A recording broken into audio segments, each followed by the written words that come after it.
For today's video, kakain tayo ng cow balls. Yung may papait. Alright.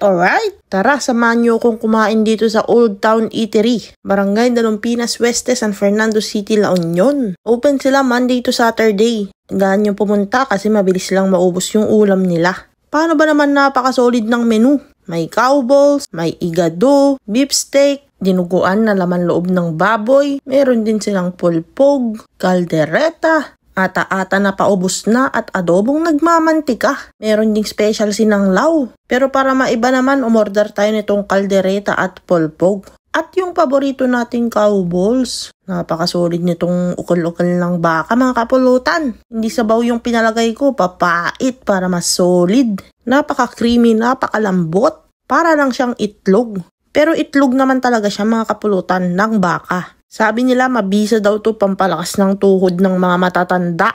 Totoo ba yun, mga kapulutan? Shoutout para sa mga viewers, supporters natin dyan. Lalo na dyan sa Kalinga Province, Saudi Arabia at Bani, Pangasinan. Salamat sa mga suporta, idol. Sa mga gustong magpa-shoutout, mag-comment lang kayo para ma-shoutout ko kayo next video. Alright.